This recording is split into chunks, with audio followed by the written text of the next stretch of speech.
Hi everyone, welcome to my channel. This is Chinaza. In today's video, I'm going to be doing like a chit chat, get ready with me. So I'm just going to be going through my makeup routine and then just chatting with you guys just about different things that I've been learning lately and just what's on my mind. So I have my makeup products here and I'm going to go ahead and get started. So when I do my makeup, I feel like it's always a very basic face. So these are the only products that I really use on a day-to-day basis. I have my Shine Killer NYX primer. My color corrector I don't even use every day. I barely even wear makeup anymore, but if I do wear makeup, most of the time, if I remember, I'll color correct. Just because I have like a bunch of dark spots. I'm not sure if you guys can really see from there. I use my e.l.f. for my eyebrows. I feel like my makeup routine has been the same kind of for a very long time, but it's what works. It's easy, simple. I feel like, why do we always open our mouth when we put on certain products? Like, I feel like when it's my primer and my mascara, I'm always like...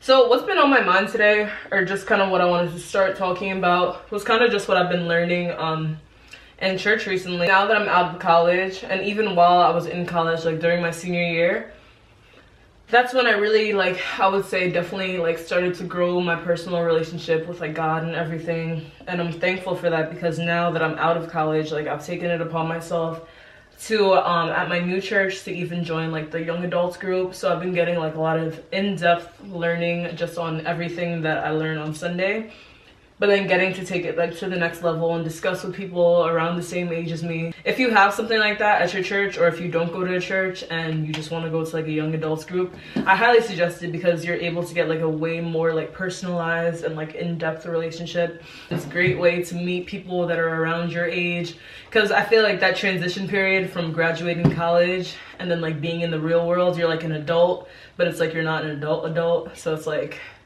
you don't really know where you fall. So then you're able to come together with people who are just like you. Even if you don't go to church, there's a bunch of like different YouTube videos and just like online churches that I'm gonna link down below that have helped me just in like everything. So the series that is currently going on in my church is called Spirit-Filled Jesus. It was a sermon from last week that just really stood out to me, really touched me, and it dealt with 8 types of relationships. So I'm gonna go ahead and read what those types of relationships are. So the first one is the law of hospitality. And what that is like basically being friendly, but not being friends with everyone. That's something that a lot of us kind of struggle with, because it's like you want to be nice to people, but then at the same time it's like you can be nice to people, you can be friendly, but then taking on the task of being friends with everyone, I've realized that that's just impossible. Especially for someone like me, who in high school I was literally like so like cool with like everybody, and at the time I considered these people like friends, but then looking now, it's like, where are these people now? So I definitely would say that I'm a friendly person, but I've realized over the year that just because you're friendly with someone doesn't mean that you have to be friends with them. Because it's impossible. There's no way that you're gonna keep up with like 40 different people and call all these people your friends.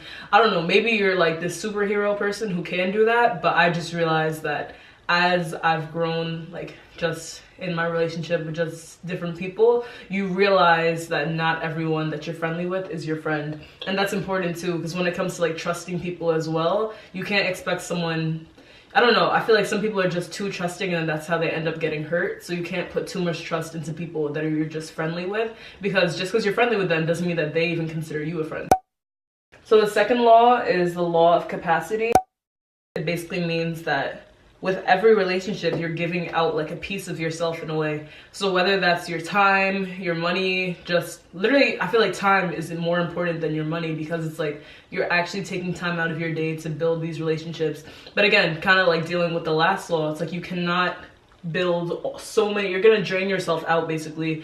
So I think that law is basically saying that you can only take so much as a person. Like there's no way that you're gonna be able to sustain so many relationships and actually like take care of yourself too, because it's too much sometimes. For some reason my vision is like going out right now, but this one looks good. Hopefully this one can be the same so that my eyebrows can be sisters.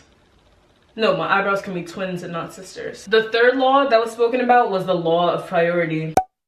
And with that, that's realizing that you cannot do everything like you have to prioritize your relationships. There's going to be some things that rank higher than others, and just in knowing that and getting to know that, you realize that you literally have to like see what things are more important.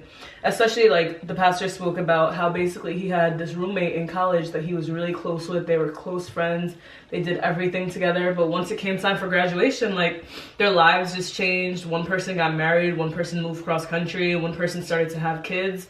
So it's kind of like, when you're married, when you have kids, like those relationships come higher than other relationships. So you have to realize that, yes, someone may be your best friend, but it's like your wife, maybe you have to put your wife before that, you have to put your kids before that, and then comes friends. So that's just prioritizing all relationships. And then he gave like biblical reference to it. Jesus had 12 disciples, but then there was 3 disciples in particular that he was closer to. They were able to see like more of Jesus basically just because he prioritized those relationships. Those were the select people that got to see a certain side of him. All these laws tie in together because again, there's people who I'm friends with, but we just don't speak as often. But when we do speak, it's like, okay, we get to catch up on everything that we missed out. But then there's some people that I speak to every day who obviously get to see more of my day in, day out type life, but you cannot do that with everybody. It's literally impossible. So the next law that was spoken about is the law of seasonality.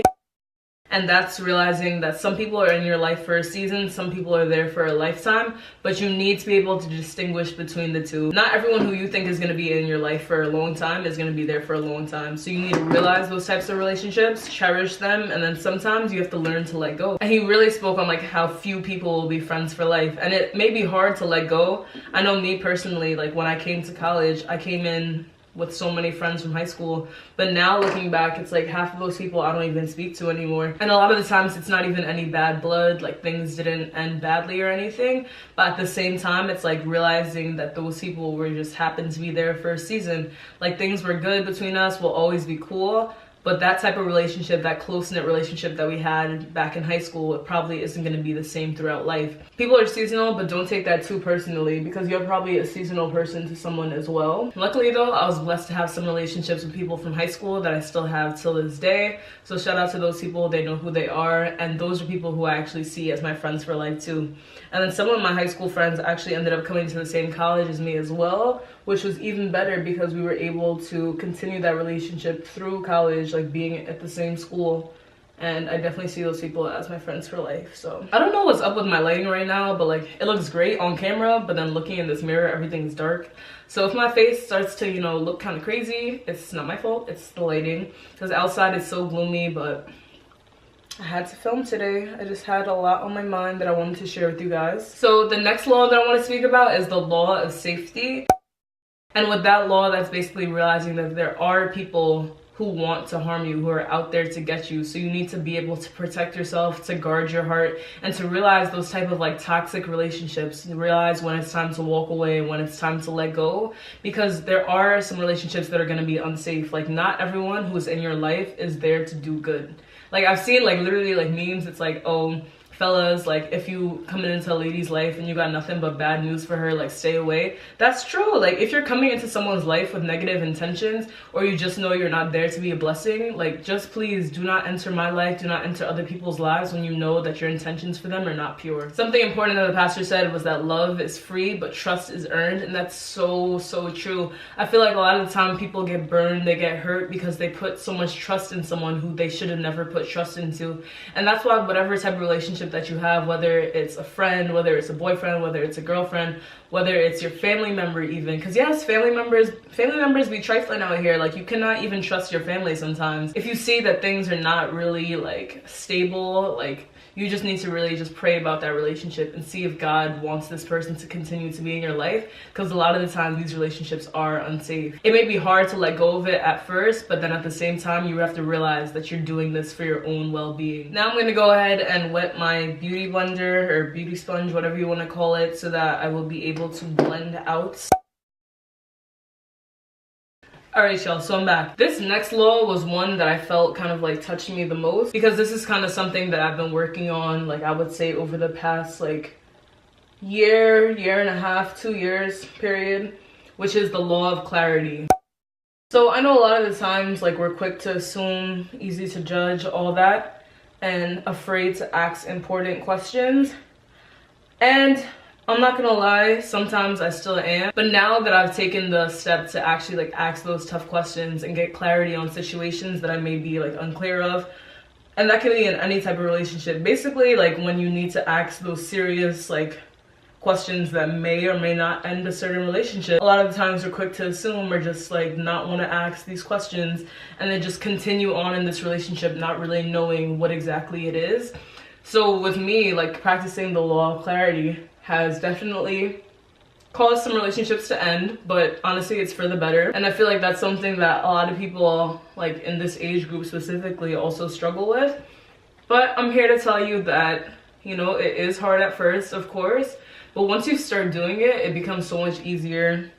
And honestly, if you have to ask a question and you feel like it may end the relationship, like why not just ask it? Because why are you staying in something that you're not being 100% honest with both yourself and with that person? Because if you have a question that needs an answer and you feel like it's gonna end the relationship, you might as well just ask it, because the worst that can happen is to end it, and that's what you thought.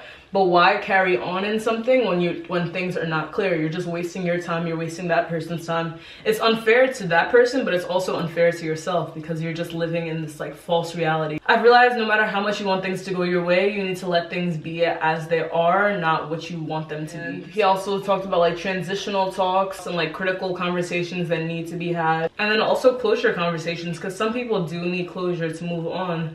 So it's kind of like answering those questions, and even if you're uncomfortable with it, just realizing that sometimes it may be necessary. Sometimes it's not. Like sometimes some people just do you wrong and it's like, yo, honestly that was really messed up. Like there's no point of me even speaking to you. But in some situations, like some people do need that closure. So it's like giving people that closure and just realizing that like this relationship can end. We tried, but... And again, this isn't just for like relationships, like a boyfriend, girlfriend type of relationship. This is for friendships. This is for family members. This is for everything. So the 7th law is the law of idolize, demonize. What I saw it as is basically like those people who it's those sort of relationships where you're kind of like depending on them too much to be like your like savior, like your God, like your personal therapist. To me, that's kind of like you're going to this person for like everything instead of going to God. So whenever you run into a problem, you're running to this person. You're not running to God. You're not praying about it. You're just going to them in hopes that they're going to like solve all your issues. And that's very unhealthy. And not only is it unhealthy, but it's unfair to them too. Because it's like, you can't have someone save you. Like God is there for all your problems. Like you're supposed to run to him when you're in trouble, but you're running to your friend who's giving you advice. And this advice may not always be godly advice too. So that's why even when you do go to your friends for advice, like, and even just being a Christian, like you want to make sure that you're giving your friends like the most godly advice as possible, because you are a light. Like your position in this world is to be a light. Any problem that someone comes to you, like you should pray about what type of advice that you're going to give them, because that is a reflection of God and you're also trying to like just like be better for them. But if you're not praying about the advice that you're about to give to someone, or if you're just running to someone all the time versus running to God, like I don't think that the situation is gonna like end up in your favor. So that's something that I've had to learn to do, because a lot of the times, like, yeah, your friends are there to help you, of course, but then it's like God is there to help you too. So why not run to God first before running to these people? And the last law that was spoken about is the law of economy. To me, that was basically like a gas guzzling relationship, and what that is like those type of relationships where you know deep down, no matter how you try to paint it, you're giving way too much to this person and they're not reciprocating it. So it's kind of like you're kind of in this relationship by yourself, but you just keep it around because again, you're not trying to define the relationship. You're not trying to let go of this relationship. So it's kind of like you're just sticking it out, and it's unfair to yourself. Again, you're like sticking it out. You're not getting what you put into this relationship. So it's like, what is the point of keeping it around? And the worst part is too, sometimes people may try to address these type of situations and the other person may not see eye to eye with them. They may take offense. They may even end up being the ones to cut you off when you was just trying to get some clarity on the situation. So that's kind of those defining the relationship type of transitional talks that need to be had, because it's like, hey, like I'm trying in this relationship. I'm really like trying. I'm here for you all the time. But when it comes time for you to be here for me, like what's up? Like I don't see that the energy is being reciprocated. And those talks are hard to have, but you need to do what's best for yourself at the end of the day, because you cannot be giving so much of yourself out and not receiving that back, because that's just not fair to yourself. at all. So I just wanted to share what I've been learning recently with you guys in hopes that it'll help you, because these are things that we all, and especially millennials, like people in their 20s, apparently we're not called millennials anymore. I didn't know that. Or are we? I think we're millennials, but then if you're born after 2000 or 1997, then you're like Generation Z or something.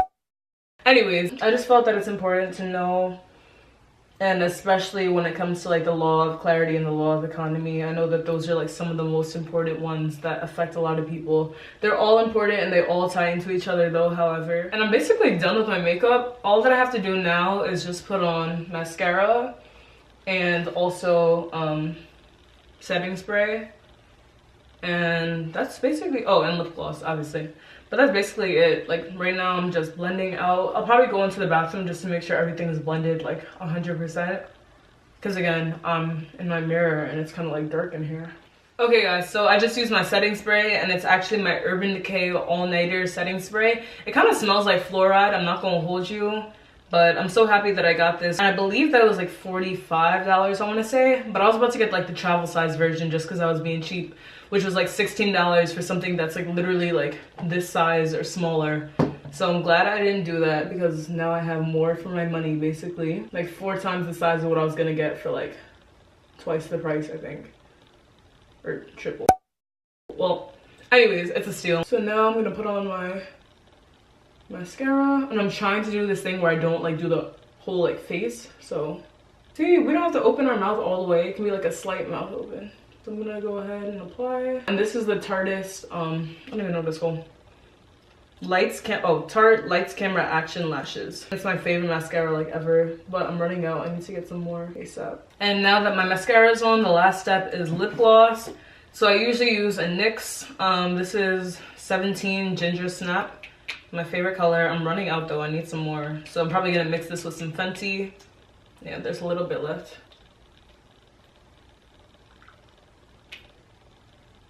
Okay, so this is my completed makeup look. Thank you guys so much for tuning in with me today. If you like this video, make sure to give it a thumbs up. And if you're not subscribed already, please make sure to subscribe. I'm going to be doing a giveaway for when I hit 1,000 subscribers. So to all those who are watching this, thank you so much for supporting me and for getting me to even get to this point. I'm very grateful for you all. So make sure to stay tuned for all my upcoming videos. And I hope that you guys were able to take something away from these 8 types of relationships, just so that you're able to carry it out like in your personal life, in your work life, in your family life, just in every type of thing.